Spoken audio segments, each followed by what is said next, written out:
ನೋಡಿ, bus ticket ದರ ಏರಿಕೆ ಆಯಿತು. ಈಗ ಮತ್ತೆ ಮೆಟ್ರೋ ಟಿಕೆಟ್ ದರ ಹೆಚ್ಚಳವಾಗ್ತಾ ಇದೆ. ಅದು ಇವತ್ತಿನಿಂದ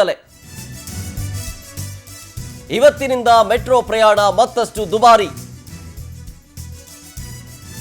ಮೆಟ್ರೋ ಪ್ರಯಾಣದ ಟಿಕೆಟ್ ದರವನ್ನು BMRCL ಹೆಚ್ಚಳ ಮಾಡಿದೆ. ಎಷ್ಟರಿಂದ ಎಷ್ಟು ಪರ್ಸೆಂಟು? ಮೆಟ್ರೋ ಪ್ರಯಾಣದ ಟಿಕೆಟ್ ದರ 40% 50% ಏರಿಕೆ ಆಗಿದೆ. ಭಾರೀ ಪ್ರಮಾಣದಲ್ಲೇ ದರ ಹೆಚ್ಚಳ ಮಾಡಿಬಿಟ್ಟಿದ್ದಾರೆ BMRCL.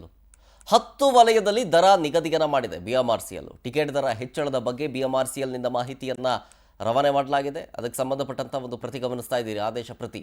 ಸೊ ಇದೆಲ್ಲವೂ ಕೂಡ ಇವತ್ತಿನಿಂದ ಜಾರಿಯಾಗುತ್ತೆ.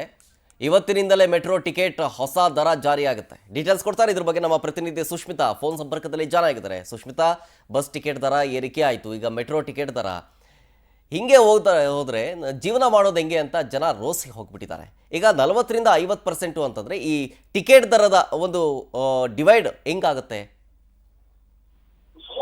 ಶರತ್, ನಮ್ಮ ಬೆಂಗಳೂರಿನ ಜನರಿಗೆ ಹಾಗೆ ರಾಜ್ಯದ ಜನರಿಗೆ ಒಂದಲ್ಲ ಒಂದು ಬೆಲೆ ಏರಿಕೆಯ ಬಿಸಿ ತಟ್ತಾನೆ ಇದೆ. ಅದರಲ್ಲೂ ಕೂಡ ಪ್ರಮುಖವಾಗಿ ಬೆಂಗಳೂರಿನ ಜನರಿಗೆ ಕಳೆದ ತಿಂಗಳು ಕೂಡ ಸಾರಿಗೆ ಬಸ್ ದರ ಏರಿಕೆ ಆಯ್ತು. ಹಾಗೆ ಈ ತಿಂಗಳು ಕೇವಲ ಒಂದು ತಿಂಗಳೊಳಗೆ ಮೆಟ್ರೋ ದರವೂ ಕೂಡ ಏರಿಕೆ ಆಗಿರುವಂತದ್ದು. ಅದು ಕೂಡ ಬರೋಬ್ಬರಿ 40% 50% ಈ ಒಂದು ಮೆಟ್ರೋ ದರ ಏರಿಕೆ ಆಗಿರುವಂತದ್ದು. ಕಳೆದ 2017ರಲ್ಲಿ ಲಾಸ್ಟ್ ಮೆಟ್ರೋ ದರ ಏರಿಕೆ ಆಗಿತ್ತು. ಅದಾದ್ಮೇಲೆ ಇವಾಗ ಏಕಾಏಕಿ 40% 50% ಈ ಒಂದು ಮೆಟ್ರೋ ದರವನ್ನ ಏರಿಕೆ ಮಾಡಿರುವಂತದ್ದು. ಹಾಗೆ ಪ್ರಮುಖವಾಗಿ ನಾವು ಇಲ್ಲಿ ಗಮನಿಸಬೇಕು ಏನಂತ ಹೇಳಿದ್ರೆ, ನಿನ್ನೆ 30 ರೂಪಾಯಿ ಇದ್ದಂತಹ, ಅಂದ್ರೆ ಪರ್ಪಲ್ ಲೈನ್ ನಲ್ಲಿ ಆಗಿರ್ಬೋದು ಅಥವಾ ಗ್ರೀನ್ ಲೈನ್ ನಲ್ಲಿ ಆಗಿರ್ಬೋದು, ಅಂದ್ರೆ ವೈಟ್ ಫೀಲ್ಡ್ ಟು ಚಲಘಟ್ಟ ನಿನ್ನೆ 60 ರೂಪಾಯಿ ಇತ್ತು, ಇವತ್ತು 90 ರೂಪಾಯಿ, ಅಂದ್ರೆ ಬರೋಬ್ಬರಿ 30 ರೂಪಾಯಿ ಏರಿಕೆ ಆಗಿರುವಂತದ್ದು. ಹಾಗೆ ಮಾಧವರ ಟು ಸಿಲ್ಕ್ ಇನ್ಸ್ಟಿಟ್ಯೂಟ್ ಏನಿದೆ ಅಲ್ಲಿ ನಿನ್ನೆ ಕೂಡ 60 ರೂಪಾಯಿ ಇತ್ತು, ಇವತ್ತು 90 ರೂಪಾಯಿ, ಅಂದ್ರೆ ಏಕಾಏಕಿ 30 ರೂಪಾಯಿ ದರ ಏರಿಕೆ ಆಗಿರುವಂತದ್ದು.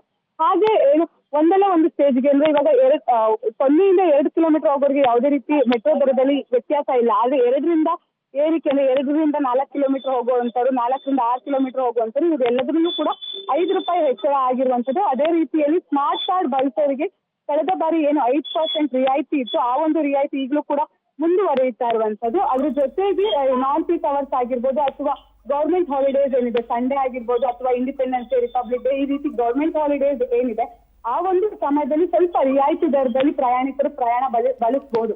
ಆದ್ರೆ ಏನಂತ ಹೇಳಿದ್ರೆ ಒಂದಲ್ಲ ಒಂದು ದರ ಏರಿಕೆ ಆಗ್ತಾನೆ ಇದೆ. ಇದರಿಂದ ನಾವು ಹೇಗೆ ಜೀವನವನ್ನು ಸಾಗಿಸುವಂತದ್ದು ಒಂದು ಬಟ್ ಓವರ್ ಆಲ್ ಆಗಿ ಹೇಳ್ಬೇಕಂದ್ರೆ ಜನ ರೋಸಿ ಹೋಗ್ಬಿಟ್ಟಿದ್ದಾರೆ. ದಿನಕ್ಕೂ ಕೂಡ ಎಲ್ಲಾ ಬೆಲೆ ಏರಿಕೆ ಜಾಸ್ತಿ ಆಗ್ಬಿಟ್ರೆ ಹೆಂಗ್ ಜೀವನ ಮಾಡೋದು ಅಂತ.